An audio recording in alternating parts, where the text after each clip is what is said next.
Ada 4 topik yang ingin, kita bahas dalam kesempatan kali ini gitu ya.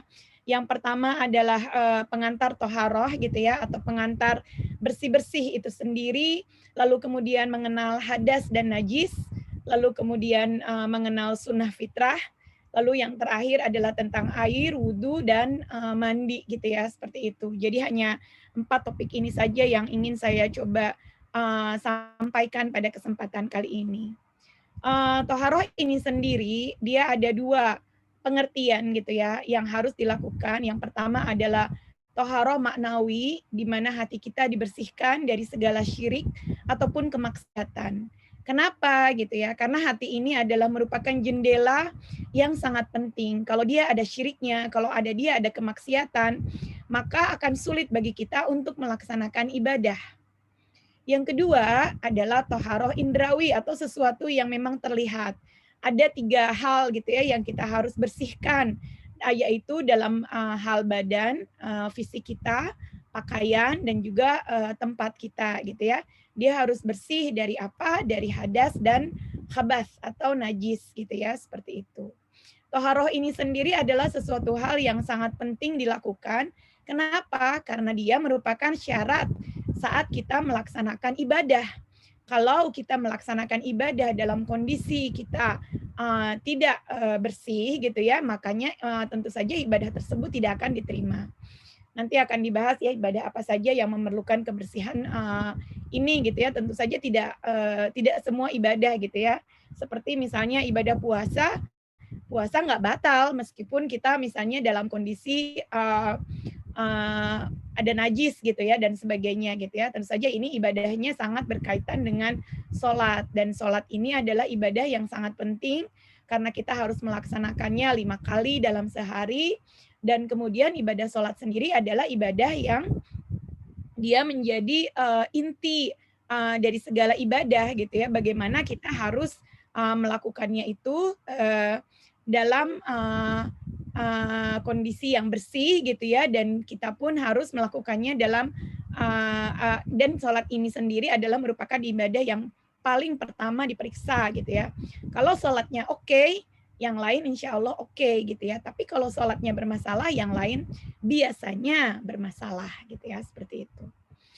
Secara bahasa, toharoh yang dari sisi indrawi ini sendiri adalah, jadi toharoh indrawi ini kita akan singkat ya menjadi toharoh aja gitu ya. Dia artinya adalah bersih dan suci dari kotoran. Sementara secara istilah, artinya dia adalah menghilangkan hadas dan melenyapkan khabas gitu ya. Apa sih hadas dan khabas ini? Hadas ini adalah sifat yang menempel di badan yang dia menghalangi sholat atau ibadah lain yang mensyaratkan toharoh. Sedangkan khabas ini juga nama lainnya adalah najis, yaitu menghilangkan najis dari 3 tempat. Yang pertama badan, pakaian, dan tempat sholat. Jadi ketiga hal ini harus bersih dari najis gitu ya, seperti itu. Nah, apa sih hadas kecil? Hadas kecil itu adalah sifat yang dia menghalangi kita dari sholat gitu ya, dan dia melekat di badan biasanya, dan sesuatu yang tidak terlihat, beda dengan najis yang kelihatan. Hadas ini tidak kelihatan. Hadasnya ada 2 jenis. Pertama ada hadas kecil, yang kedua adalah hadas besar. Kalau hadas kecil, dia mudah dihilangkan dengan wudhu atau tayamum kalau tidak mendapatkan air. Ciri-cirinya apa? Keluar sesuatu dari lubang atau ada yang memang membatalkan wudhu gitu ya, seperti itu. Sementara hadas besar itu dia bisa dihilangkan dengan mandi besar, di mana mengguyurkan air ke seluruh tubuh dengan niat, atau tayamum kalau tidak mendapatkan air. Apa saja, misalnya setelah haid, setelah junub, dan lain-lain gitu ya, seperti itu. Lalu kemudian, bagaimana dengan najis? Nah, najis itu sendiri insya Allah teman-teman tahu ya, najis itu intinya sebenarnya dia itu ada tiga macam. Yang pertama diingat itu adalah yang ringan, yang kedua adalah hadis yang berat. Kalau ringan itu adalah najis kencing bayi laki-laki yang dia belum makan kecuali ASI. Ini cara menghilangkannya cukup mudah ya, hanya tinggal diperciki air. Akan tetapi kalau najis yang berat atau mughalazoh itu adalah anjing atau benda yang keluar darinya, terutama di sini adalah air liur anjing gitu ya, seperti itu. Dan kita harus mencucinya dengan 7 kali air, dan yang terakhir adalah dengan tanah. Di antaranya kotoran-kotoran yang lain, baik itu kencing, tinja, bangkai, darah, dan sebagainya, dia adalah termasuk yang mutawasitoh atau yang pertengahan yang kita bisa menghilangkannya dengan mencucinya sampai bersih gitu ya, sehingga tidak lagi tersisa aroma, tidak tersisa lagi bekasnya dan sebagainya gitu ya, seperti itu. Nah, untuk perempuan ada yang ingin dibahas lebih khusus, yaitu terkait dengan haid, nifas, dan istihadah. Jadi darah yang keluar dari wanita itu, kan darah secara umum kan memang darah gitu ya, yang kita membersihkannya bisa dengan dicuci. Tapi kalau perempuan itu ada darah yang khusus keluar, ada 3 macam. Yang pertama adalah haid, yang kedua adalah nifas, dan yang ketiga adalah darah istihadah atau darah yang keluar karena penyakit. Haid insya Allah teman-teman sudah pada tahu ya, dia keluar pada waktu tertentu saja. Dan dia keluar bukan disebabkan oleh penyakit. Tapi kalau nifas, dia keluar setelah seorang wanita itu hamil atau melahirkan gitu ya, seperti itu. Biasanya cukup banyak dan cukup lama, sekitar 2 minggu sampai 40 hari gitu ya, seperti itu. Dan yang terakhir istihadah itu dia keluar karena penyakit. Nah, haid ini yang akan dibahas sedikit lebih lama dia ya. Ciri-cirinya dia itu kental, terus panas atau agak hangat gitu ya. Tidak deras atau keluarnya itu perlahan-lahan, terus aromanya agak-agak tidak enak gitu ya, seperti itu. Kalau darah biasa itu cenderung aromanya itu bau besi ya, karena ada zat besi ya di dalam darah, tapi kalau darah haid itu amis gitu ya, seperti itu. Lalu kalau misalnya dia keluar darahnya pas lagi hitam atau merah pekat, itu kadang terasa agak sedikit sakit gitu ya perutnya. Ada memang beberapa orang yang sakitnya agak parah gitu ya, seperti itu. Yang sampai mau pingsan juga ada gitu ya, seperti itu. Lalu kemudian kapan orang itu mulai haid? Biasanya sekitar 9 tahun Hijriah. Dan ini relatif gitu ya, ada yang lebih lambat daripada ini, tapi ini adalah usia minimal. Durasinya sekitar 1 hari semalam minimal atau 24 jam. Rata-rata kebanyakan itu sekitar 6 sampai 7 hari dan maksimalnya adalah 17 hari. Bagaimana kita menentukan haid selesai? Itu kalau ada kapas kita masukkan ke dalam farji itu warna kapasnya tidak berubah. Itu berarti haid kita selesai gitu ya, seperti itu. Lalu kemudian bagaimana menetapkannya? Nah, menetapkannya itu yaitu mulai keluar darah dan minimal itu sehari semalam atau 24 jam. Bisa jadi misalnya hari ini keluar nih jam 6 sore gitu ya, kita tunggu sampai jam 6 besoknya. Kalau misalnya dia itu keluar terus ya berarti dia haid. Tapi kalau keluarnya sekarang cuman keluar 1 jam, terus berhenti, besoknya 1 jam lagi keluar, berhenti lagi, lalu besoknya lagi keluar, maka bisa dipastikan itu bukan haid karena tidak memenuhi syarat minimal, yaitu 24 jam gitu ya, seperti itu. Lalu maksimalnya 15 hari 15 malam. Kalau lebih dari itu maka dia disebut tidak bukan haid lagi gitu ya, bisa jadi itu adalah istihadah. Seperti yang tadi disampaikan usia minimalnya adalah 9 tahun. Bagaimana kalau misalnya di antara haid itu ada jeda berhenti. Misalnya kita hari ini haid nih udah 24 jam, tapi besok itu ada berhentinya, misalnya berhenti 2 hari. Tapi 2 hari kemudian ada haid lagi. Nah, 2 hari yang berhenti itu dihitung tetap haid selama dia masih berada dalam durasi hitungan 15 hari. Jadi jangan sampai kita mandi bersih seperti itu gitu ya. Jadi kalau belum 15 hari itu meskipun di tengah-tengah hari haid itu ada berhentinya, dia dihitung sebagai haid seperti itu. Lalu bagaimana kalau berhentinya itu sampai 15 hari? Misalnya kita haid nih 2 hari. Habis itu berhenti, nggak haid-haid sampai 14 hari atau 15 hari, lalu haid lagi. Nah, yang 15 hari tidak haid itu bukan haid lagi, dia menjadi jeda antara haid. Sementara keluar darah lagi setelah 15 hari, dia itu masuk ke periode selanjutnya gitu ya. Jadi memang ada orang yang dia periode haidnya itu bukan 1 bulan sekali, tapi 2 pekan sekali. Itu ada gitu ya yang seperti itu. Jadi jedanya memang hanya 2 minggu dia bersih, habis itu dia haid lagi. Jadi jeda minimalnya itu adalah 15 hari gitu ya, seperti itu. Nah, selain tentang toharo, membersihkan hadas dan najis itu sendiri atau khabas ini ada beberapa sunnah fitrah gitu ya. Tadi ada ditayangkan videonya ya, masalah cukur mencukur gitu ya, seperti itu. Ini yang disebut dengan istihadad, yaitu mencukur beberapa bulu gitu ya, seperti itu. Di dalam Islam itu dianjurkan untuk mencukur bulu kemaluan selama jarak maksimal adalah 40 hari. Gampangnya itu kalau buat saya lebih enak kalau kita menghitungnya dari jarak bersih setelah haid ya, karena itu biasanya nggak lewat dari 40 hari. Lalu kemudian ada hitan, membuang kulit yang menutupi Mr. P gitu ya, sehingga kepalanya tampak, atau memotong sedikit daging di atas lubang Miss V gitu ya, seperti itu. Nah, untuk yang laki-laki sendiri, untuk yang laki-laki itu sangat dianjurkan, kalau untuk yang perempuan ini sunnah gitu ya, seperti itu.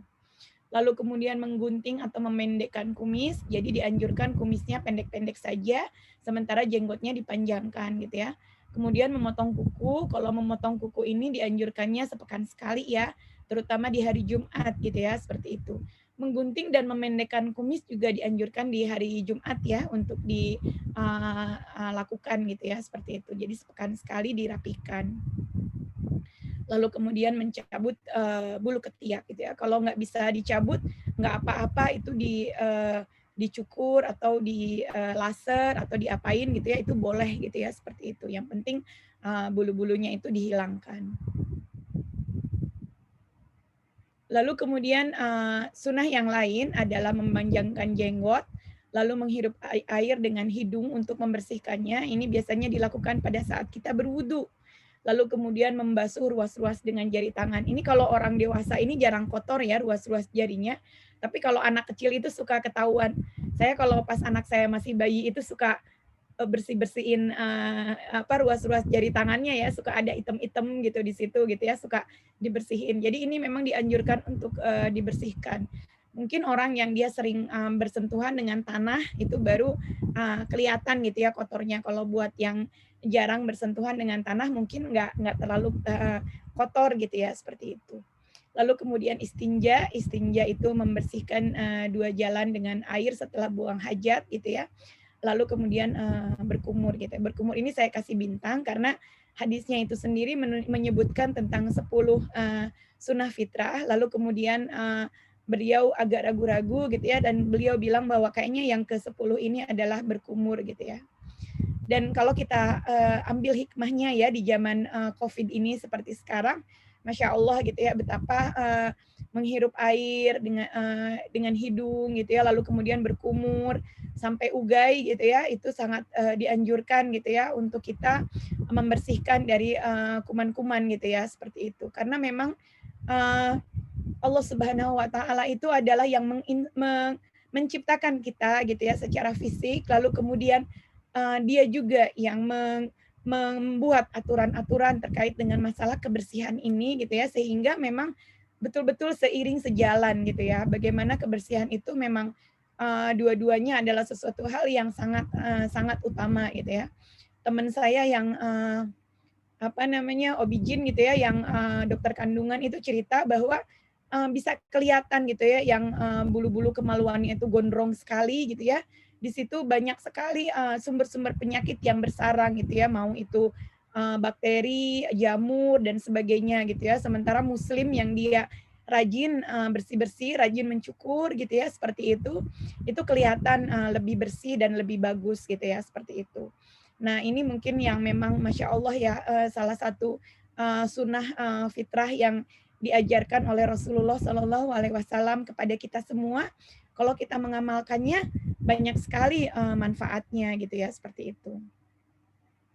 Lalu kemudian tentang air itu sendiri, air yang digunakan untuk bersuci itu harus punya karakter suci dan mensucikan. Teman-teman insya Allah tahu ya bahwa ada sekitar 5 macam gitu ya air yang bisa kita manfaatkan gitu ya untuk bersuci, baik itu air hujan yang Allah Subhanahu wa taala firmankan di surat Al-Anfal dan di surat Al-Furqan gitu ya, bahwa air hujan itu Allah turunkan untuk membersihkan gitu ya, seperti itu. Lalu kemudian embun dan salju serta air di daratan itu Allah Rasulullah SAW sampaikan dalam hadisnya gitu ya. Jadi kalau lagi nggak ada air biasa, kita bisa pakai air embun gitu ya untuk bersuci. Lalu kemudian salju gitu ya. Saya ingat waktu posisi gempa ya tahun 2011 ya kalau nggak salah di Tohoku itu, teman-teman yang tinggal di Tohoku itu mereka berwudu menggunakan salju yang dicairkan gitu ya, seperti itu gitu ya. Lalu kalau yang tidak tahan dingin tentu saja boleh untuk bertayamum gitu ya. Tapi kalau yang masih kuat itu pakai salju dicairkan gitu ya, seperti itu. Air di daratan tentu saja segala macam yang meliputinya ya. Bisa sungai, bisa air danau, air dari mata air, air yang kita minum di keran dan sebagainya gitu ya. Itu semua bisa digunakan untuk bersuci gitu, seperti itu. Lalu kemudian air laut ini ada di Sunan Nasa'i ya, diriwayatkan oleh Tirmizi gitu ya, seperti itu. Itu juga boleh gitu ya, seperti itu untuk dipakai bersuci gitu ya. Makanya kalau yang pergi ke laut itu bisa air yang dibawa dari darat itu dipakai untuk minum saja, sementara air untuk kalau berwudu ya ambil aja air laut gitu ya, bisa berwudu gitu, seperti itu. Lalu bagaimana dengan air yang dia itu bercampur, baik itu bercampurnya dengan najis atau tercampur dengan benda cuci gitu ya. Misalnya ada air di bak gitu ya, lalu ternyata ada bangkai di sana gitu. Misalnya bangkai sedikit gitu ya, apakah itu binatang kecil atau apa gitu.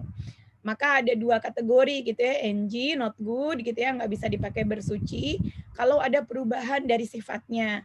Misalnya berubah rasa, berubah bau, atau berubah warna. Oke, kalau tidak ada sifat yang berubah, jadi airnya masih seperti air rasanya, baunya juga bau air, nggak ada bau amis dan sebagainya. Warnanya juga masih warna air gitu ya, tetap bening dan sebagainya. Dan minimal itu kalau ulama mensyaratkan 2 kulah yaitu sekitar 160 liter gitu ya, seperti itu. Nah, kalau bercampur dengan benda suci itu kalau bendanya itu mendominasi, airnya cuma sedikit, itu nggak bisa dipakai. Tapi kalau benda sucinya itu sedikit, yang airnya yang lebih banyak itu boleh. Kasus yang terjadi adalah memandikan jenazah yang dicampur dengan daun bidara gitu ya, seperti itu. Ini waktu putri Rasulullah Shallallahu Alaihi Wasallam meninggal, Rasulullah menyuruh para sahabiah untuk memandikan putrinya dengan mencampur airnya dengan daun bidara gitu ya, agar airnya itu menjadi harum gitu ya, seperti itu. Dan kalau nggak salah daun bidara itu juga dia mengusir jin ya, mengusir setan gitu ya, jadi tidak mendekat gitu ya, seperti itu. Jadi airnya kalau banyak itu boleh gitu ya untuk dicampur dengan barang yang bersih gitu ya, seperti itu. Bagaimana dengan air bekas sisa, misalnya sisa minum manusia atau hewan gitu ya. Ada yang mungkin kita bawa botol air minum gitu ya, airnya diminum terus sisa sedikit kita pakai untuk bersuci gitu, misalnya dibawa ke toilet gitu ya, untuk beristinja dan sebagainya. Itu boleh kalau tidak ada sifat yang berubah. Tapi kalau sifatnya ada yang berubah itu nggak boleh gitu ya. Misalnya akhirnya kok jadi bau gitu ya, misalnya seperti itu. Nah, itu jangan dipakai untuk bersuci gitu ya. Lalu kemudian kalau binatang buas ada persyaratan tambahan, yaitu ada minimal 2 kulah. Kalau binatangnya binatang ternak kayak kambing dan sebagainya, itu nggak ada persyaratan jumlah air gitu ya. Tapi kalau dia binatang buas, dia ada persyaratan 2 kulah. Mungkin sahabat bisa membayangkan ya kenapa? Karena binatang buas ini bukan kenapa ya, hikmahnya ya salah satunya. Karena binatang buas ini dia kan makan makanan dia kan karnivor ya, dia makan binatang hewan yang lain gitu ya. Jadi mungkin di dalam mulutnya itu ada bekas bangkai dan sebagainya sehingga berlaku syarat 2 kulah itu tadi.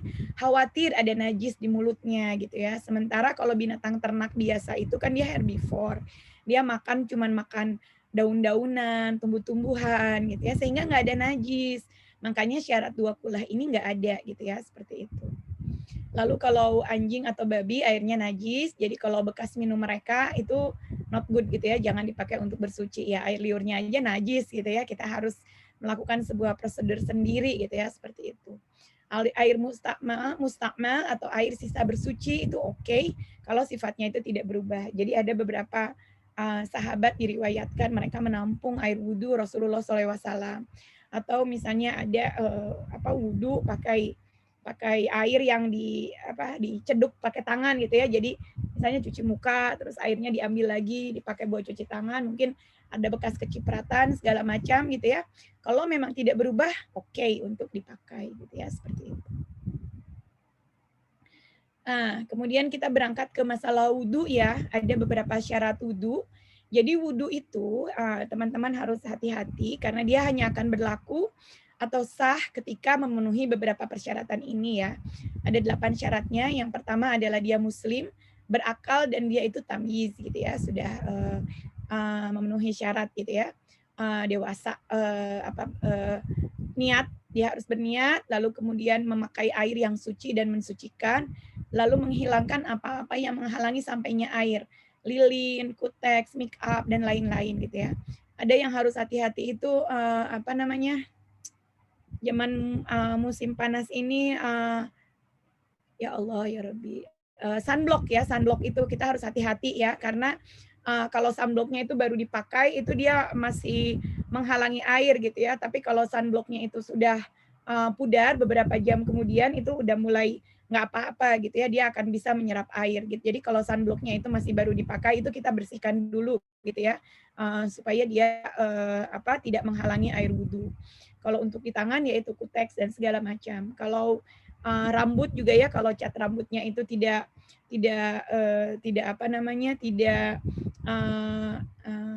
tembus air gitu ya, itu juga harus dihilangkan gitu ya. Misalnya dia terbuat dari lilin dan sebagainya.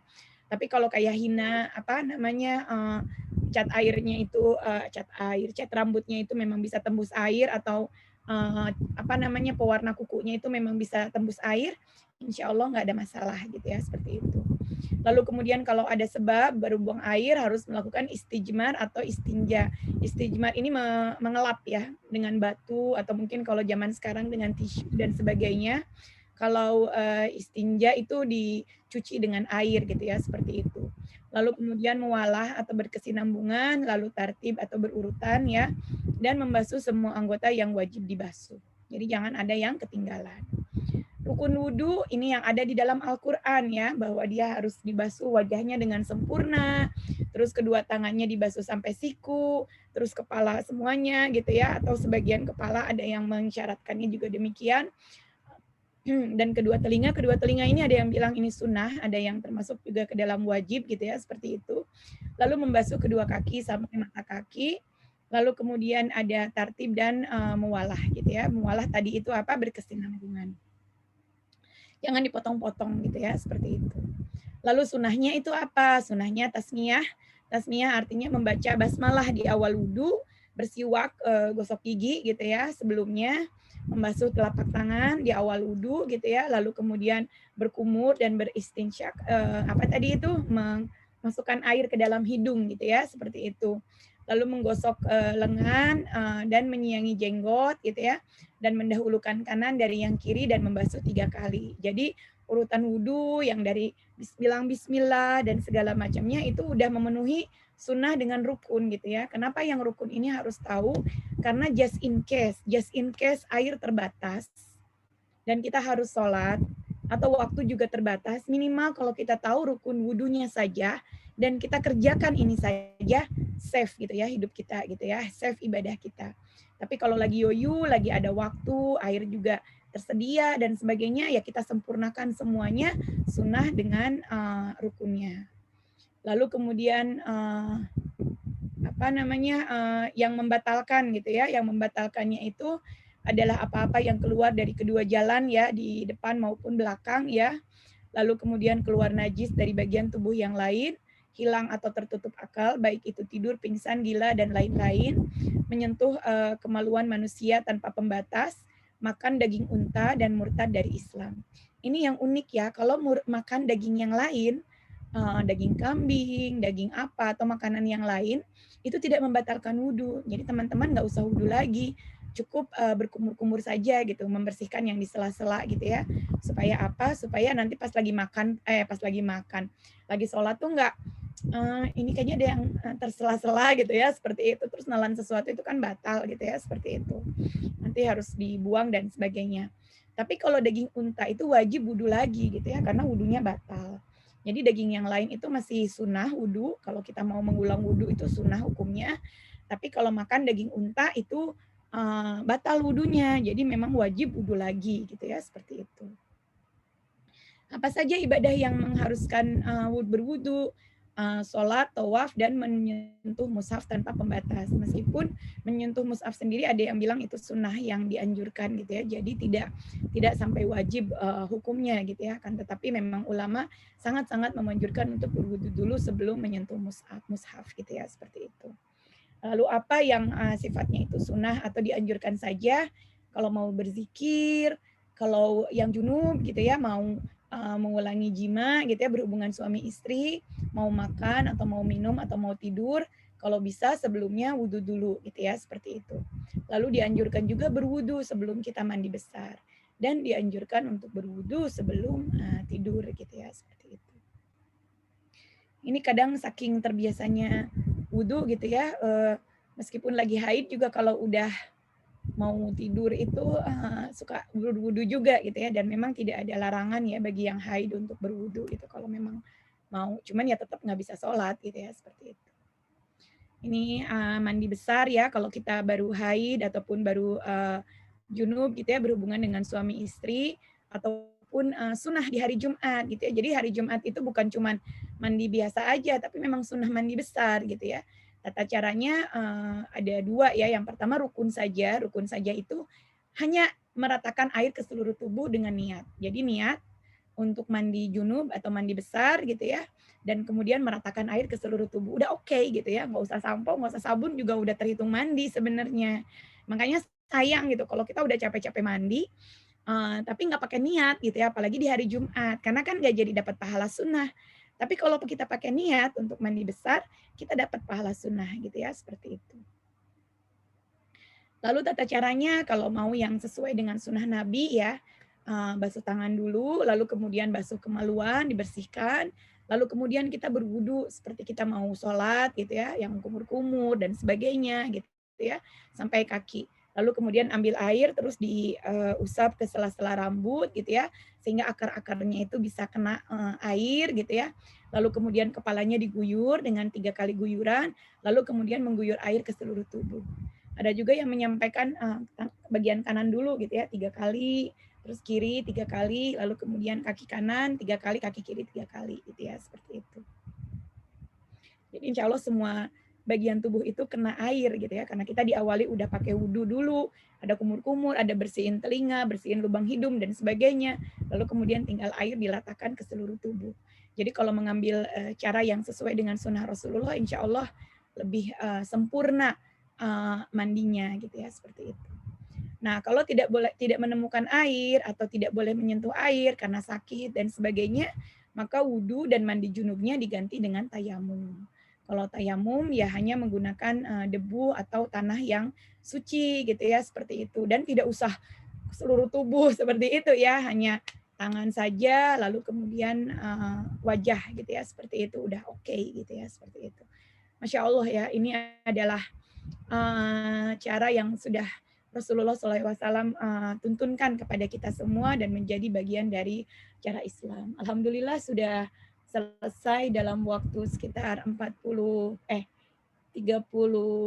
menitan ya, 34 menitan mungkin ya. Bisa lebih cepat dari yang saya bayangkan. Saya udah deg-degan, takut kepanjangan gitu ya. Mudah-mudahan kita bisa kupas lebih banyak lagi dengan tanya jawab gitu ya, seperti itu insya Allah. Alhamdulillah, Masya Allah ya, Rizka sudah menyelesaikan ininya penjelasannya. Masya Allah sebelum 45 menit sebelum dari jam 6 lebih 20 menit. Dari jam 6.13 menit saja sudah ini ya, sudah beres. Alhamdulillah. Sudah materinya sudah dijelaskan semua secara detail oleh Teh Rizka. Mungkin dari Angga ada apa gitu, ada yang mau mau ditambahkan? Enggak. Belum, belum. Ini ada mau nanya ini udah Ini langsung ada yang mau nanya. pada nggak sabar ini mau nanya ini. Iya, ini Pada nggak sabar nih ya. memang mengundang pertanyaan sekali memang ini topik ini. Iya. Ya. Sangat ya. Langsung aja gitu kita ke pertanyaan aja ya, enggak ya? Mengingat waktu. Iya, benar. Apalagi ini diskusinya lumayan nih, bisa panjang. Silakan pada Teh Umu Yasin untuk bertanya. Assalamualaikum warahmatullahi wabarakatuh. Sebelumnya terima kasih Jazakallahu khairan udah ikut bergabung di acara apa ya, tadi aku lupa baca karena lihat dari grup ya, karena terburu-buru dan juga waktunya juga terpepet, nggak mengikuti secara langsung. Cuma pengen nanya nih Teriska, Ustazah Rizka, masalah anak kan masih kecil ya, aku kadang lagi sholat atau mama mau pipis, ya udah aku pipisin tapi aku masih ada wudhu lagi sholat, ya, mau sebentar lagi mau sholat sunnah. Sekarang kan mau tangan harus otomatis kita dudukinnya, mau cebokin dianya mungkin ada terkena atau gimana kan, karena memang ada terkena ya, terus aku basuh aja dengan air. Itu bagusnya bagaimana Teriska ya? Kita masih ada wudhu, tapinya anak pipis ke toilet kita anterin, tapinya kan kita kena najisnya juga. Apa kita perlu basuh tangannya aja atau mengulang wudhu kembali sebelumnya? Jazakallahu khairan, makasih itu aja sebelumnya. Ya, makasih Mbak Indi ya, Umu Yasin. Ini apa namanya untuk masalah dikumpulkan dulu atau langsung dijawab? Langsung jawab aja nggak apa-apa biar ya langsung jawab aja deh. Oke. Jadi kalau misalnya mau misalnya kita masih punya wudhu, lalu kemudian kita harus membersihkan najis ya dari anak kita dan sebagainya. Kalau tangan kita itu memang menyentuh langsung tanpa ada batas, itu kita harus wudhu lagi karena wudhunya jadi batal.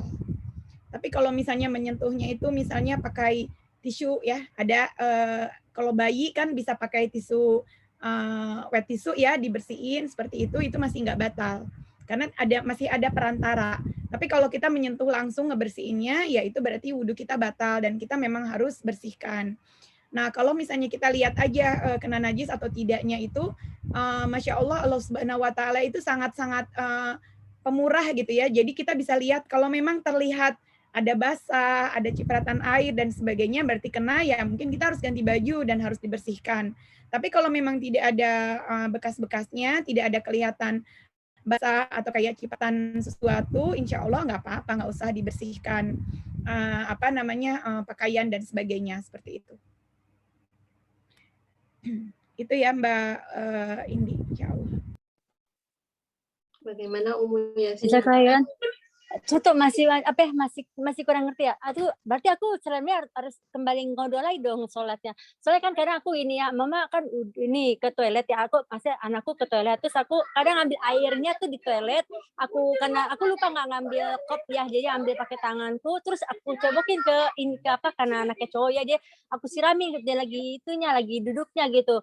Mungkin sedikit kena ada karena harus ngebasuh gitu ya, ngebasuh punya kelaminnya dia gitu, kelamin bayiku gitu. Jadi itu gimana ya? Berarti itu jatuhnya harus wudhu lagi, Teriska. Berarti itu sholatnya harus dikodok kembali atau gimana? Soalnya sholatnya udah lumayan ya berarti. Belum, Mbak? Lagi apa?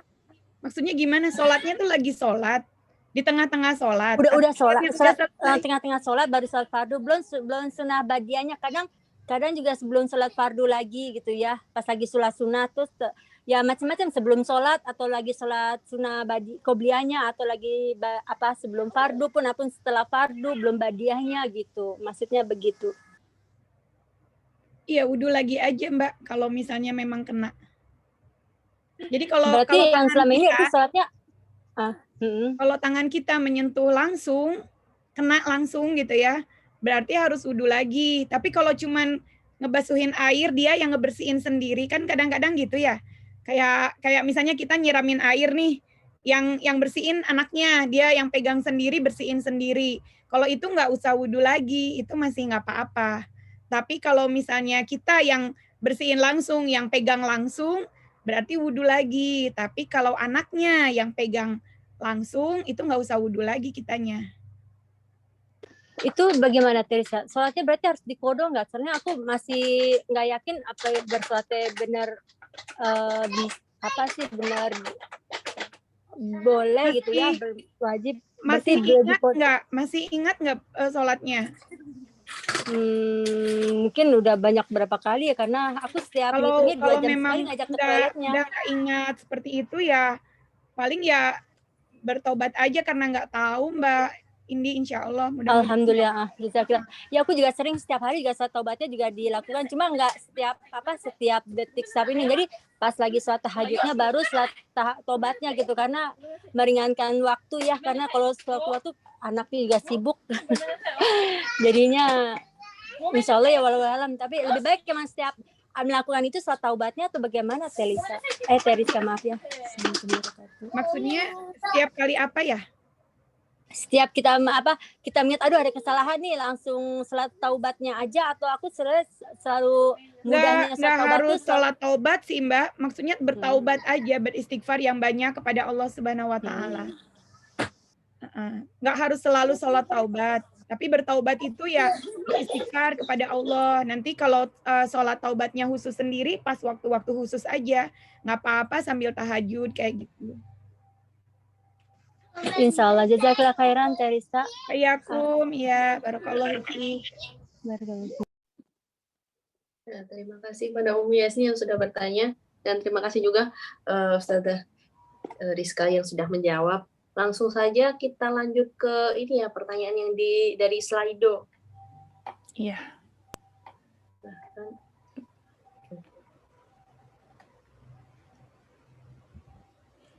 Jadi di sini itu kita menampilkan pertanyaan-pertanyaan yang sudah ditampung dari minggu lalu ya, enggak ya?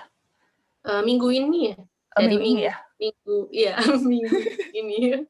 Dari minggu ini. Jadi kita sudah menyebarkan link Slido, dan di situ kita bisa menyampaikan beberapa pertanyaan yang bisa ditanyakan di hari ini. Nah, ini jumlahnya ada 6 pertanyaan yang kita akan tampilkan. Kita akan mulai pada pertanyaan pertama.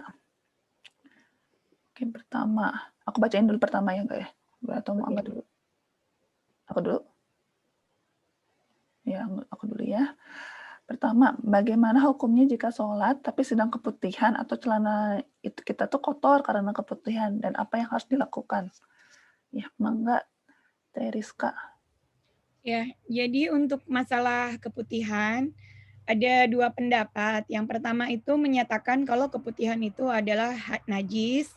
Yang kedua adalah bahwa keputihan itu bukan najis. Namun saya tanya ke Ustadz ya, karena saya sendiri kan nggak tahu ya. Jadi kalau saya nggak tahu ya, saya tanya. Katanya pendapat yang lebih rajih itu adalah pendapat bahwa keputihan itu bukan najis. Jadi insya Allah keputihan bukan termasuk najis. Dia sama kayak sperma ya. Jadi sperma itu memang keluar dari alat kemaluan, tapi dia bukan najis. Nah, keputihan juga sama, dia bukan najis. Tapi kalau madi itu kayak lumasnya itu najis gitu ya, seperti itu.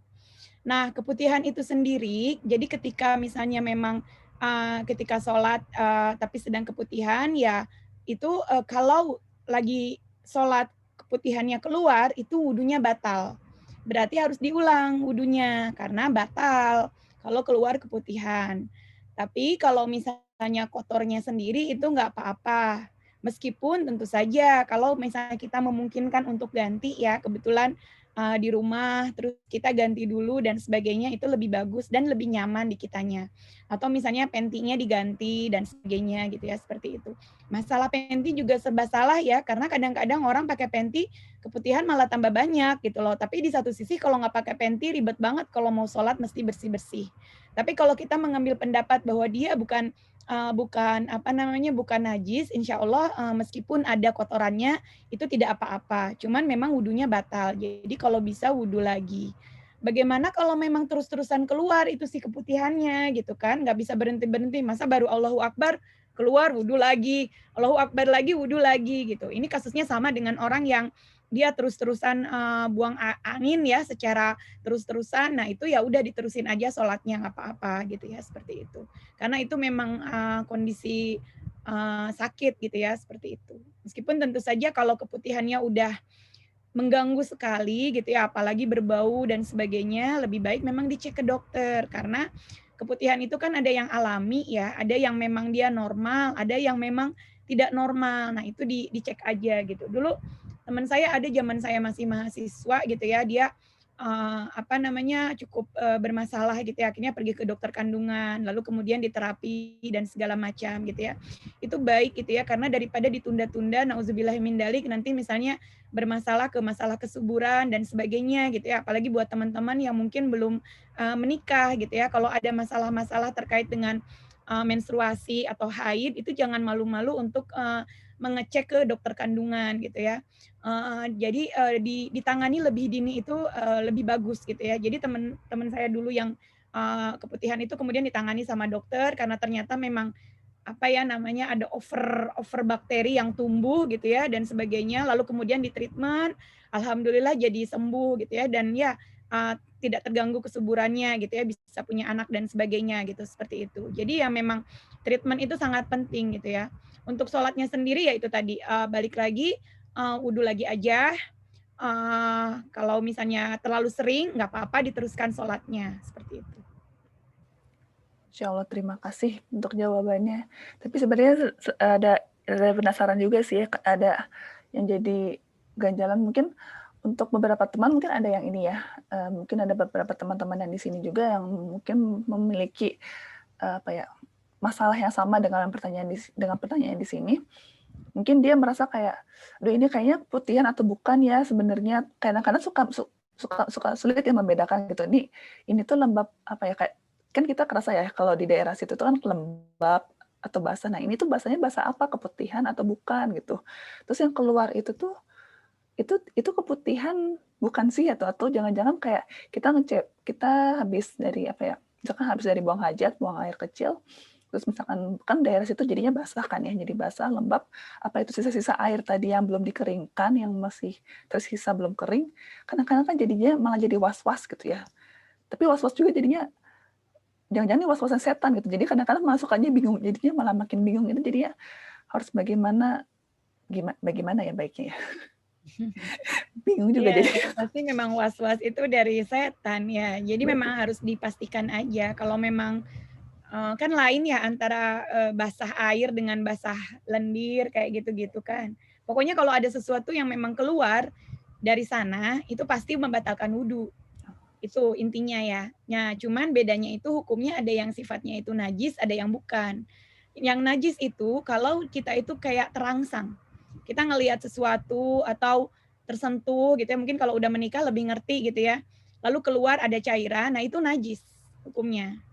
Laki-laki juga sama gitu ya, seperti itu. Tapi kalau keputihan itu nggak ada apa-apa, cuman keluar aja, ya kita anggap aja itu keputihan gitu. Dan memang harus wudhu.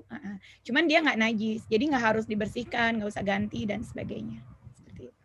Berarti yang membatalkan wudhunya itu adalah saat keluarnya itu ya, tapi bukan keputihannya itu. Oh ya, siap. Betul. Ya, yang membatalkan wudhu karena dia keluar. Keluar. Ada yang keluar tanpa izin. Mau angin, mau cairan, mau padat, semua yang keluar batal. Siap. Mohon maaf gitu ya. Makanya hadas itu memang unik ya. Hadas itu nggak kelihatan. Pokoknya ada yang keluar aja. Ya udah kita harus wudhu gitu. Ya, siap. Pokoknya ada yang keluar, wudhu lagi. Itulah rumusnya ya. Betul. Sebenarnya ada juga pertanyaan yang pengen ditanyain lagi, cuma nanti aja kita lanjut dulu aja ke pertanyaan selanjutnya. Kedua ya. Iya, silakan. Ya, selanjutnya soal mencukur atau mencabut itu hukumnya bagaimana ya Teh? Itu untuk mencukur misalkan ya tadi ya, ini juga udah dibahas tadi di materi juga yang Miss V juga ya. Terus rambut ketiak dan rambut lainnya apakah harus dicukur atau dicabut dan lain-lain? Terima kasih. Terus ini juga jadi satu ya. Assalamualaikum Teh Rizka, kalau mencukur atau menghilangkan bulu-bulu halus pada wajah, ini mungkin yang di Jepang ya, mungkin orang Jepang nih banyak nih iklan-iklan juga ya, mencukur bulu-bulu halus pada wajah, hukumnya itu apa sih Teh? Silahkan Teh Rizka dijawab. Di dalam Islam itu ada mencukur bulu-bulu itu ada banyak jenis ya. Yang pertama ada yang sifatnya itu haram, ada yang sifatnya itu mubah, boleh, ada yang sifatnya itu sunnah gitu ya. Nah, yang haram itu adalah ini alis sama bulu mata itu haram hukumnya untuk dicukur, untuk dipotong, dicabut dan sebagainya gitu ya, termasuk dirapikan gitu ya. Ada yang suka kan dirapikan gitu ya, sama aja gitu, nggak boleh gitu ya, seperti itu. Nah, ini harus berhati-hati nih buat lajang-lajang itu karena kadang-kadang suka diminta dirapikan kalau mau nikah. Mau nikah itu sama tukang rias itu, "Neng dirapiin ya," kayak gitu. Tahu-tahu jadi cantik tapi ya dicabutin gitu ya, seperti itu. Jadi kita harus request jangan sampai dicabut gitu ya, alis kita, bulu mata dan sebagainya. Nah, ini haram gitu. Nah, yang kedua adalah yang mubah. Yang mubah ini artinya boleh-boleh aja, yaitu bulu-bulu yang memang kita itu nggak terlalu nyaman.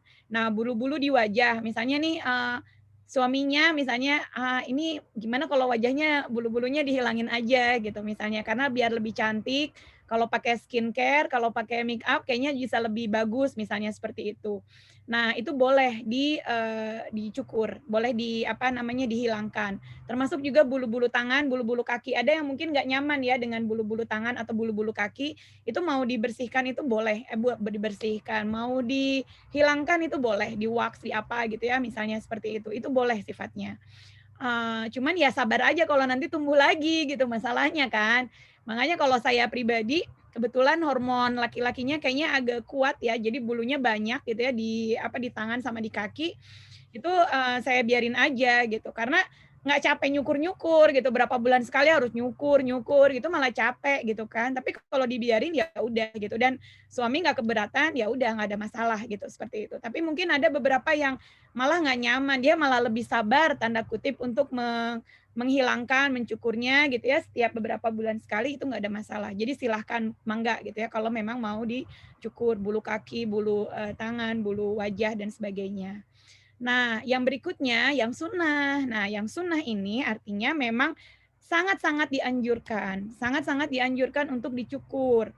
Ada di beberapa tempat. Yang pertama itu merapikan kumis, lalu ketiak, lalu kemudian di kemaluan, di misfi ini gitu ya. Nah, kalau berdasarkan pengalaman, kalau dicukurnya itu sampai botak, itu biasanya gatal-gatal pas dia tumbuh. Jadi kalau misalnya mau itu dicukur tapi jangan sampai habis gundul. Seperti itu. Jadi dikasih sisa sedikit aja untuk mencegah kegatalan gitu. Karena kadang-kadang kalau sampai gundul itu gatal gitu ya, seperti itu. Nah, kalau ketiak dan segala macam kalau mau digundulin boleh, mau dicabut juga boleh, mau pakai wax juga mangga, mau dilaser juga boleh, terserah aja. Yang penting memang bulu-bulu itu dianjurkan untuk dicukur gitu ya, seperti itu. Dan itu juga nanti kalau misalnya memang sudah menikah itu akan sangat mempengaruhi ke dalam hubungan suami istri gitu ya. Baik itu dalam syahwat dan sebagainya juga ya. Kalau misalnya bulu ketiak itu dia ada masalah terkait dengan masalah hormon dan juga masalah bau gitu ya. Kalau saya tidak salah, itu hikmahnya di sana gitu loh. Tapi memang secara sunnah ya seperti itu. Jadi itu tadi ya, ada yang haram, ada yang boleh, ada yang sunnah. Yang haram cuman ini aja bulu alis dengan bulu mata gitu ya. Dan kemudian yang boleh itu itu yang haram, terus yang sunnah itu bulu ketiak, merapikan kumis dengan bulu kemaluan gitu ya. Sementara yang boleh itu adalah sisanya. Semua yang lain-lain boleh. Makanya rambut boleh gitu ya, mau potong pendek, potong panjang itu mangga gitu ya, mau mau bulu-bulu badan dan sebagainya. Cuman untuk perempuan memang diharamkan untuk dibotakin ya. Jadi perempuan nggak boleh botak.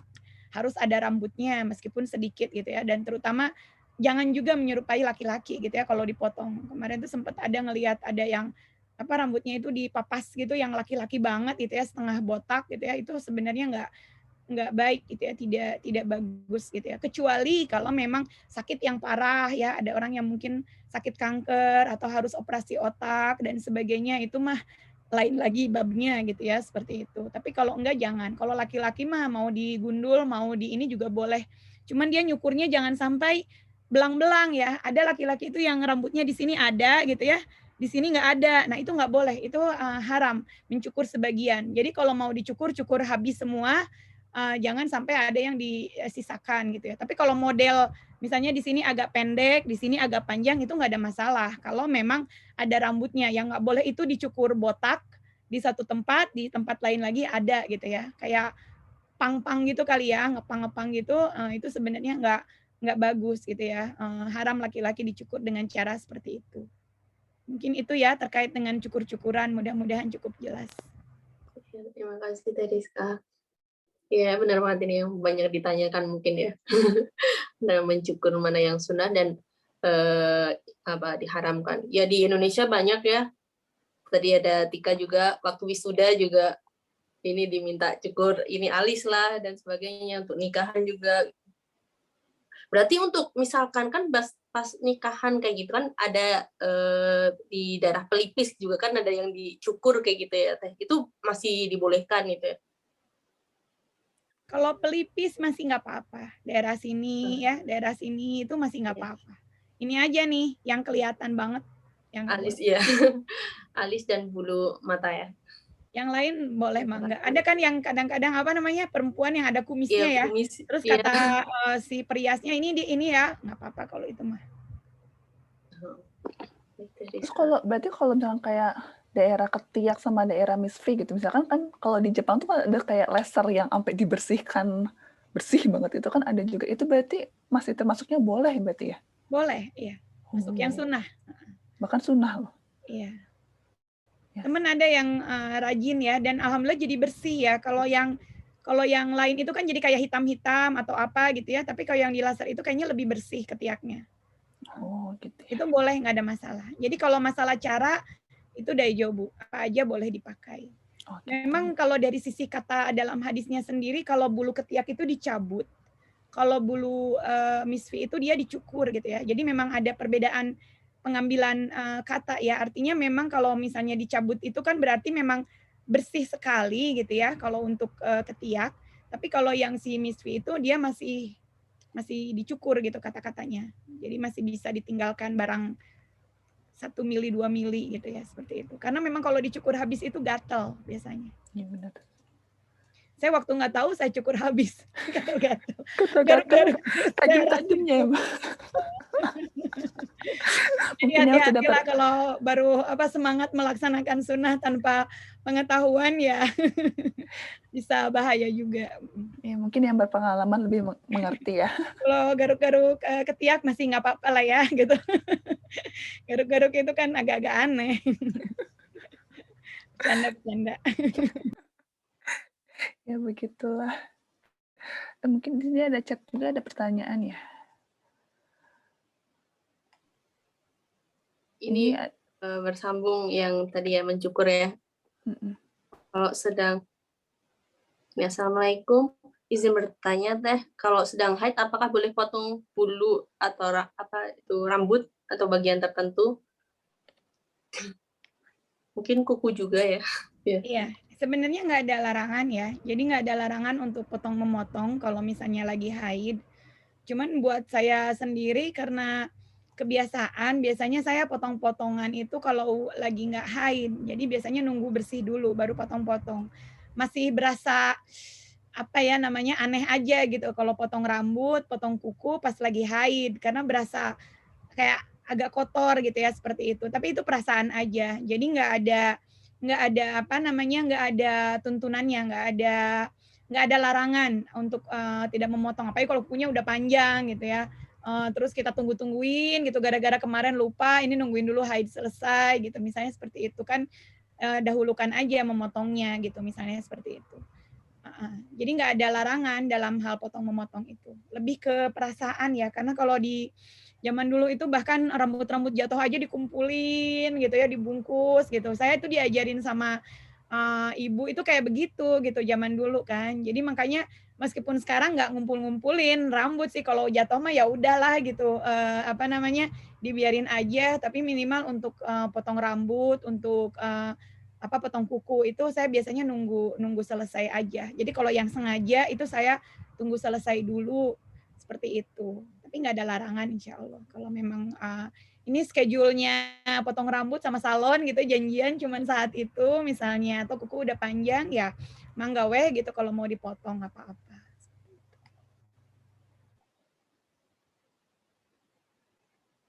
Oh iya, terima kasih jawabannya sangat sangat apa ya, karena ada apa ya, dulu tuh sempat dibilang hoax bukan juga ya, kayak ada yang bertanya-tanya kan, apa saat haid itu boleh nggak sih potong rambut, boleh nggak sih potong kuku gitu. Karena saya juga termasuk orang yang kayak, boleh nggak sih sebenarnya potong kuku gitu, berarti apa padahal udah panjang gitu, tapi udah panjang kukunya, tapi kayak karena haid jadi harus nunggu dulu 7 hari beres gitu, tapi makinnya kotor gitu kan. Kan ada juga beberapa orang yang seperti itu ya. Ya, alhamdulillah sudah terjawab pada pertemuan hari ini. Ini di Jadi chat ingat tentang memotong kuku ya, saya itu dulu ketemu sama yang suka ngerukyah. Terus beliau cerita, ternyata katanya beliau, setan itu dia suka sekali tinggal, maaf ya, ini bukan pertanyaan, cuman mumpung ingat aja, suka tinggal di bawahnya kuku. Jadi setan itu senang di situ gitu loh. Terus saya jadi teringat kenapa penyihir gitu kukunya kan 1 meter gitu ya, 1 meter. Hiperbola banget. Berapa senti gitu ya, hitam-hitam gitu kan rata-rata penyihir itu gitu ya. Selain memang menyeramkan, mungkin di situ memang nauzubillah min dzalik banyak jinnya gitu ya, seperti itu. Jadi beliau sangat-sangat menyarankan untuk berhati-hati apalagi kuku kaki. Karena kuku kaki itu nggak kelihatan. Jadi kadang-kadang nggak ketahuan, tahu-tahu dia udah panjang.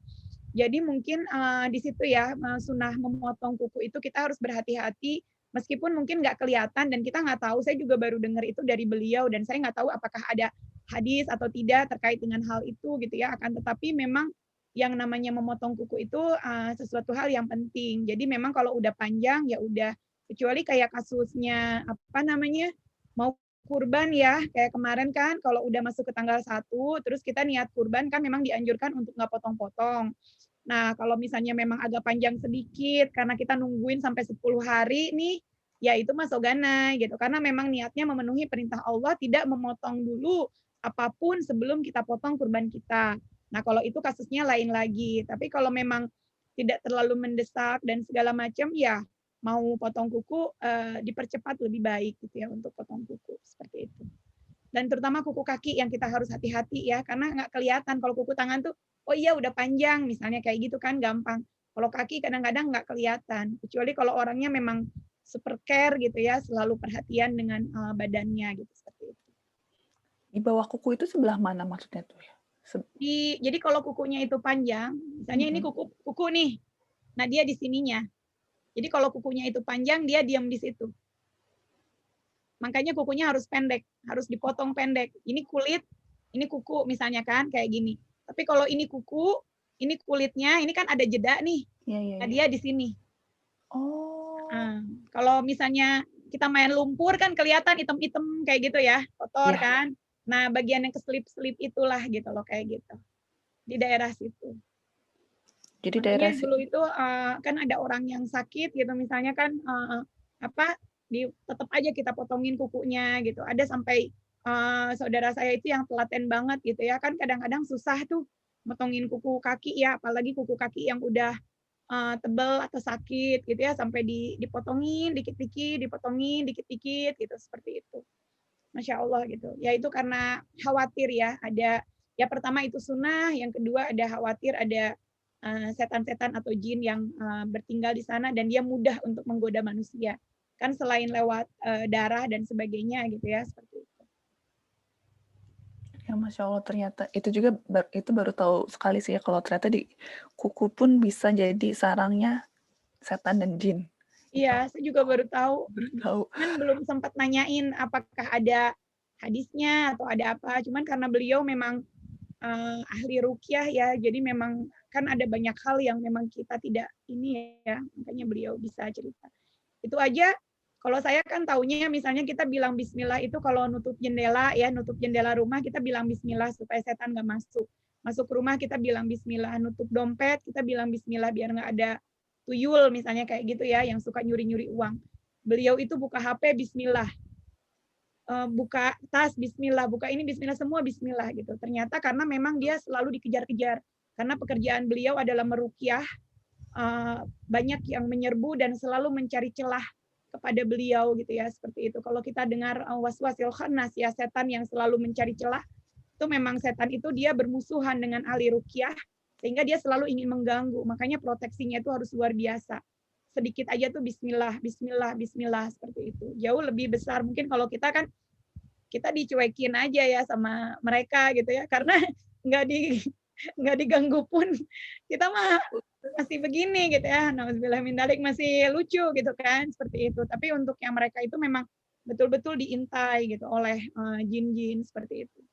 Ya jadi banyak yang memang ya buat saya juga baru tahu gitu ya waktu pas ketemu beliau gitu seperti itu. Ya, Masya Allah, terima kasih banyak nih ceritanya dari Rizka. Ini ada berapa pertanyaan lagi ya yang di Slido Dua itu? lagi ya yang dari Slido ya. Nah, selanjutnya. Assalamualaikum warahmatullahi wabarakatuh. Rizka mau tanya, soal mandi wajib ada? Sebentar, tadi itu ada. Assalamualaikum warahmatullahi wabarakatuh. Waalaikumsalam warahmatullahi wabarakatuh. Maaf, perkenalkan nama saya Rosi. Iya. Saya tinggal di Mieken. Saya salah satu anggota FGA. Saya ada acara tausiahnya Teh Rizka. Saya langsung buru-buru masuk tapi lambat, punten. Iya, tidak apa-apa. Di tengah-tengah pembicaraan saya ada dua, saya mau pertanyakan kepada Teh Rizka. Tidak apa-apa? Oh iya, udah. Ya, silakan, Teh. Oh maaf, atau belakangan aja gitu ya? Ya udah, nggak apa-apa kok, Teh. Silakan. Punten, Teh Rizka, saya dari di Mieken, nama saya Rosi. Suami saya mualaf. Teh, saya tentang Islam busokku deh sih, masih banyak kekurangan. Apa Mbak? Silakan Mbak, salam kenal. Ya, salam kenal. Ada dua pertanyaan Teh tentang membersihkan badan dan berwudu. Pertama, mohon maaf kalau ada member yang masih nona, belum masih lajang, mohon maaf sebelumnya. Apabila setelah berhubungan dengan suami, terus setelah itu buru-buru mandi bersih, terus untuk siap untuk sholat gitu, ambil wudhu, kemudian mandi bersih gitu, terus sholat, terus sholat subuh gitu. Kemudian selesai siangnya, beberapa jam kemudian terasa masih ada keluar cairan dalam kemaluan gitu Teh. Apakah itu masih sisa cairan ketika berhubungan dengan suami, dan apakah harus mengulangi mandi bersih? Terus pertanyaan keduanya, ketika sedang berwudu, biasanya diopuro terus langsung keluar, apakah harus berpakaian dulu atau begitu aja boleh berwudu? Itu aja Teh, punten semuanya, minta maaf, terima kasih. Ya, nggak apa-apa. Ini Anggi sama Angga buat pelajaran masa depan ya. Mohon maaf ya untuk nona-nona yang masih sendiri. Apa-apa, ini bagus, ini biar banyak ininya persiapannya. Jadi Mbak, untuk mandinya sendiri, insya Allah itu nggak ada masalah. Mandinya tetap sah. Meskipun nanti ada sisa-sisa yang keluar, itu memang biasanya memang keluar beberapa jam kemudian, itu masih suka keluar kan. Nah, tapi pada saat dia keluar itu kita jadi punya yang namanya hadas kecil. Jadi kita memang harus bersihkan dan harus berwudu, dan karena dia itu memang astagfirullahaladzim, dia itu memang keluar dari dua jalan itu tadi ya, karena ada yang keluar, ingat yang ada keluar berarti kita wudhu gitu loh, seperti itu. Tapi untuk mandinya sendiri, karena pada saat mandi kan kita udah membersihkan dulu ya, jadi pada saat itu kan memang dia nggak keluar, jadi insya Allah mandinya tetap sah gitu ya, seperti itu. Itu ya untuk terkait dengan masalah mandi dan sisa-sisa yang keluar. Lalu kemudian terkait dengan wudhu itu sendiri sebetulnya tidak ada yang mensyaratkan kita berwudhu harus dengan pakaian lengkap. Jadi kalau misalnya kita mau wudhu dalam kondisi terbuka semua, itu juga nggak ada masalah. Jadi tetap sah wudhunya, seperti Oh, itu. tidak apa-apa ya Teh. Tidak apa-apa. Meskipun mungkin kadang-kadang ada perasaan nggak enak, ya kalau memang perasaannya nggak nyaman, ya udah pakai handuk dulu, baru wudhu, misalnya seperti itu bisa. Oh, Jadi iya. intinya itu sah, wudhunya tetap sah. Secara fikih wudhunya sah. Oh, iya. Hatur nuhun, terima kasih banyak. Ya, sama-sama Mbak Rosi. Terima kasih banyak sudah hadir di sini. Terima kasih, salam kenal, saya dari kampung. Saya di kampung. Mangga Teteh main sini ke kampung. Insya Allah mudah-mudahan ada rezekinya. Baru suami yang pernah ke Mie, saya mah belum pernah. Oh iya, Mudah-mudahan nanti ada rezekinya bisa silaturahim ke sana. iya Teh, silakan saya tunggu. Ya, insya Allah. Terima kasih banyak. Permisi. Terima kasih. Ya, ini ya Teh Rosi udah bertanya ya. Pertanyaannya buat kita-kita yang masih muda. Ini belajar ya dari yang sudah menikah. Ini pengalaman nanti kalau menikah seperti itu. Nabung ilmu dulu ya. Iya. Jadi lanjut lagi ya pertanyaan di Slido. Yang terakhir ya. Pertanyaan dari Slido terakhir nanti ditambahkan sama pertanyaan dari ini ya, dari Yasin, Teh ya. Umu Yasin yang di chat. Setelah itu kita tutup. Insyaallah. Ya. Izin bertanya, sebersih apa kita harus mencuci pakaian dalam jika terkena darah haid kalau masih tersisa sedikit warnanya? Apa itu najis? Untuk kalau dia itu sifatnya itu darah ya, untuk masalah darah haid itu kalau masih ada bekasnya dan kita udah cuci pakai sabun, pakai air dan segala macam dan masih ada bekas warna sisanya, itu insya Allah nggak apa-apa. Jadi termasuk yang tetap suci, tetap bisa dipakai sholat seperti itu. Karena memang ada kalau yang kuat banget itu memang seperti itu ya, noda-noda yang memang tidak bisa dihilangkan.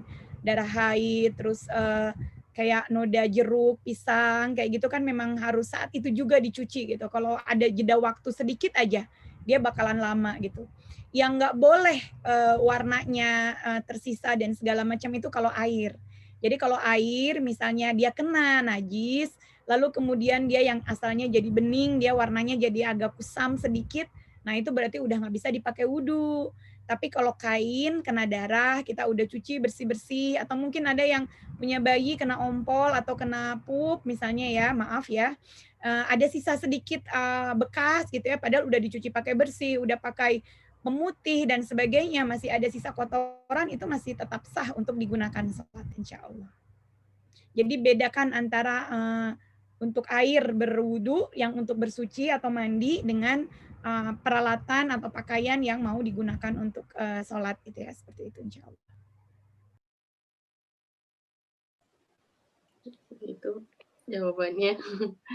Ya, terus lagi ini bagaimana hukumnya ingus Ustazah? Apakah termasuk najis? Yang saya tahu ingus nggak termasuk najis. Yang najis tadi yang keluar dari dua lubang tadi. Dengan darah, dengan bangkai. Sebenarnya itu kalau didetilin itu ada najis-najisnya ya. Jadi tidak semua yang kelihatan kotor, tanda kutip dia najis. Kayak misalnya tanah. Tanah itu kan sebenarnya kotor ya. Kita pengen bersihin nih tanah gitu kan dari baju misalnya. Tapi sebenarnya dia itu bersih karena Allah Subhanahu wa taala sudah mensucikan tanah.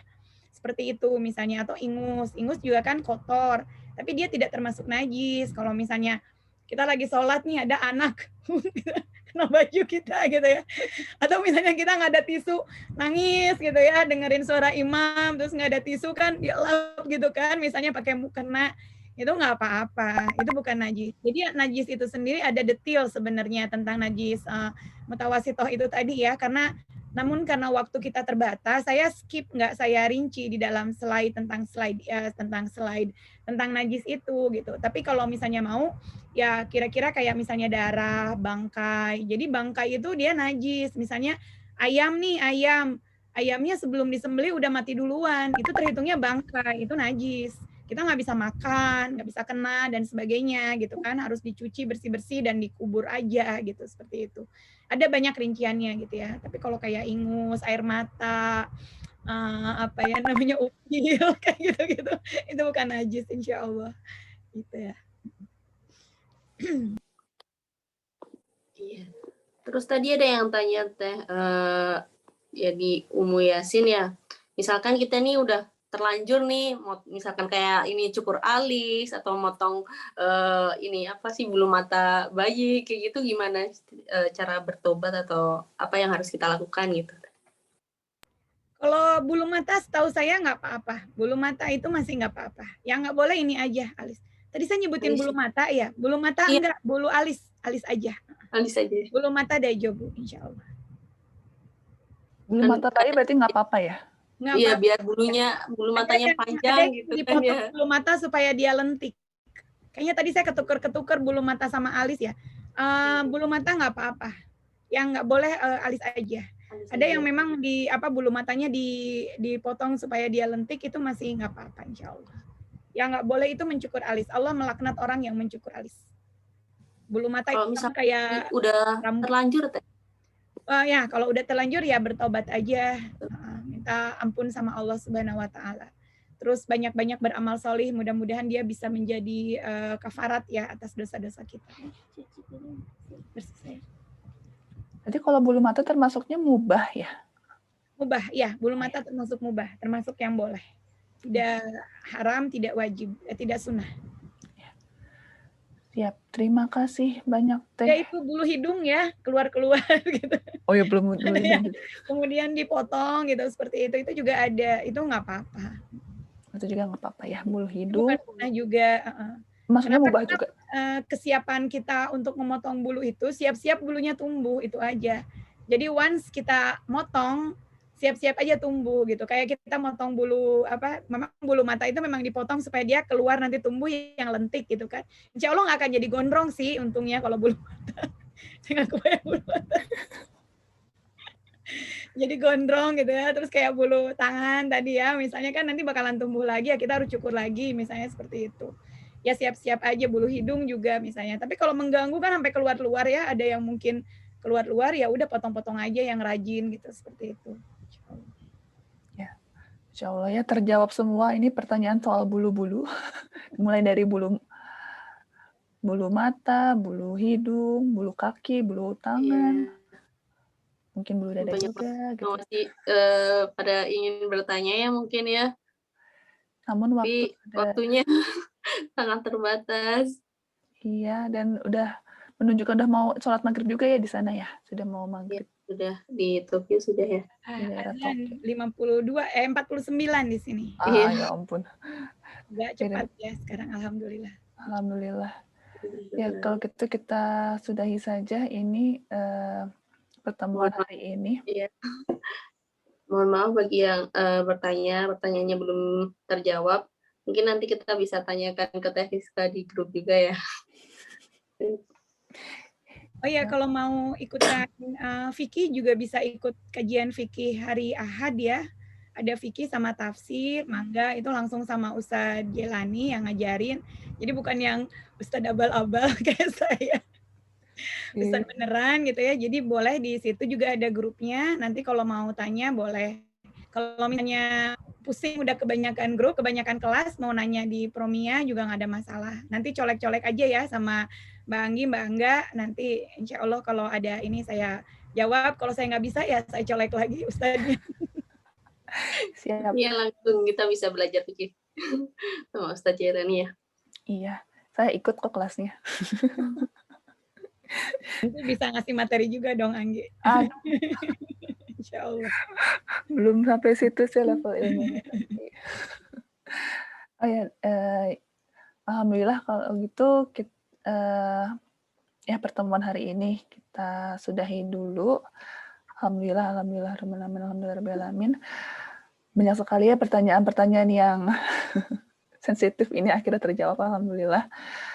Mungkin dari Angga ada sesuatu dulu mungkin? Tuh. Belum sih, sangat ini ya bermanfaat sekali ya, yang selama ini mungkin banyak yang kita nggak tahu nih masalah Toharoh, yang hal-hal kecil tadi juga ya.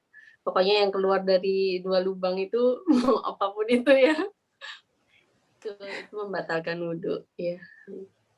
Ya. Terima kasih Teh ilmunya, sharing ilmunya hari ini. Terima kasih juga yang telah hadir pada kajian sore hari ini, telah meluangkan waktunya. Sebelum kita tutup, kita berdoa dulu bersama gimana? Silakan pada Teh Rizka. Sebelum kita tutup, kita berdoa sambil ini ya, langsung ke doa penutup kafaratul majelis juga ya. Ya. Ya, kita sudah sampai di penghujung acara ya. Kita akan mengakhiri program kita kali ini, dan kita akan mengangkat tangan bersama-sama untuk berdoa kepada Allah Subhanahu wa taala. Kita awali dengan membaca Al-Fatihah. A'udzu billahi minasyaitonir rajim. Bismillahirrahmanirrahim. Alhamdulillahirabbil alamin arrahmanir rahim. Maliki yaumiddin. Iyyaka na'budu wa iyyaka nasta'in.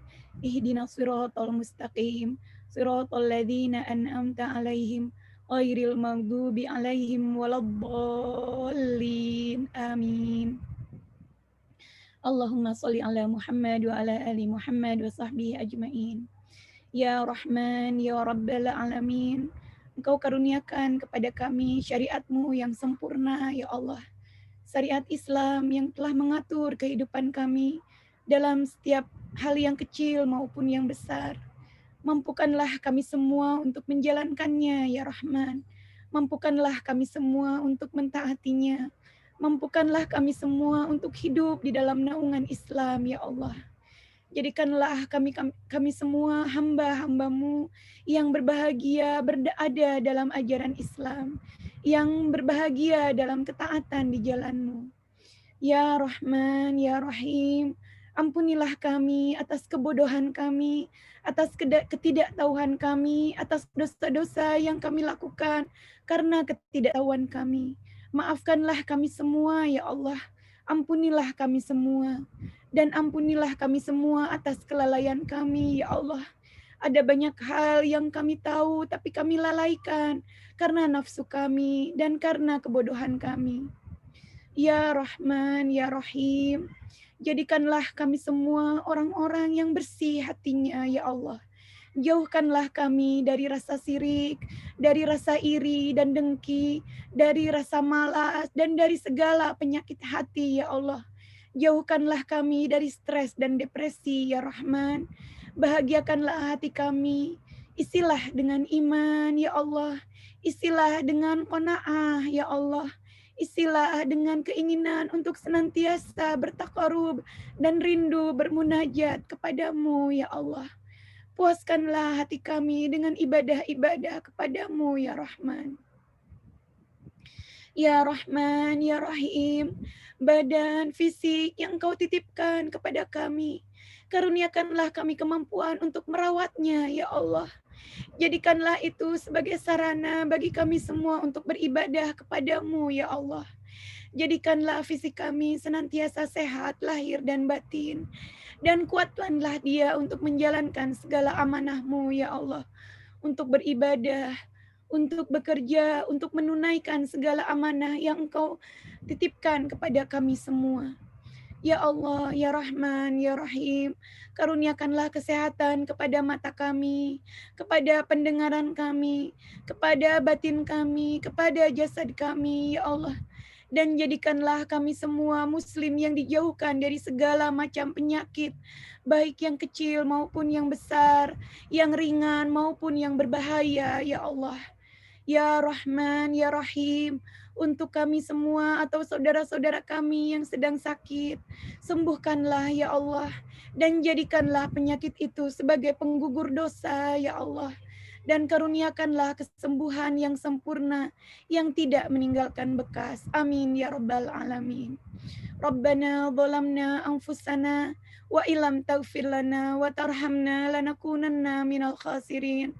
Rabbana la tuzigh qulubana ba'da idh hadaitana wa hab lana min ladunka rahmah innaka antal wahhab. Rabbi ighfirli wa liwalidayya warhamhuma kama rabbayana shaghira. Rabbana atina fid dunya hasanah wa fil akhirati hasanah wa qina adzabannar. Rabbana Rabbil izzati amma yasifun wassalamun alal mursalin walhamdulillahi rabbil alamin. Allahumma sholli ala Muhammad wa ala ali Muhammad wa sahbihi ajmain. Amin ya rabbal alamin. Doa kafaratul majlis ya. A'udzubillahi minasyaitonirrajim. Bismillahirrahmanirrahim. Wal 'asr innal insana lafi khusr illal ladzina amanu wa amilus solihati wa tawasaw bil haqqi wa tawasaw bis sabr. Subhanakallahumma wa bihamdika nashhadu an la ilaha illa anta nastaghfiruka wa natubu ilaik. Wassalamualaikum warahmatullahi wabarakatuh. Waalaikumsalam warahmatullahi wabarakatuh. Assalamualaikum warahmatullahi wabarakatuh. Terima kasih Teriska. Terima kasih pada Teriska, terima kasih pada semua yang hadir pada kelas Zoom hari ini. Ini mohon maaf jika pertanyaannya belum bisa dibacakan. Dan mohon maaf juga atas kekurangan dan ya banyak kita kesalahan dari kami. dari kami. Sekian dari kami. Wassalamualaikum warahmatullahi wabarakatuh. Jazakumullah khair, Teriska dan teman-teman. Ya, jazakumullah khair. Terima kasih Mohon maaf Teriska. lahir batin. Ya. Mohon maaf lahir batin telah mengganggu. Ya. Jazakallah khair Teriska dan panitia. Ya, pamit Terima ya. kasih Teh Ayu. Assalamualaikum. Waalaikumsalam. Warahmatullahi wabarakatuh.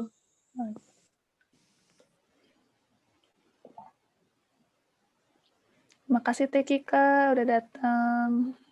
Terima kasih juga Teh Dian, Teh Linda, Mbak Linda. Terima kasih Batik juga, terima kasih Anggi, terima kasih juga Batik Batik, Karesa Mades. bersama Desta. Di stop aja nih recording.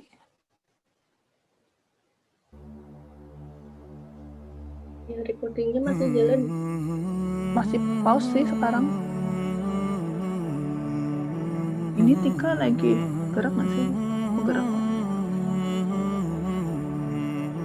Maulaya sholli wa sallim daiman abadan ala habibika Ini nggak di itu, nggak di stop aja nih Tik. Recording. Maulaya sholli wa sallim daiman abadan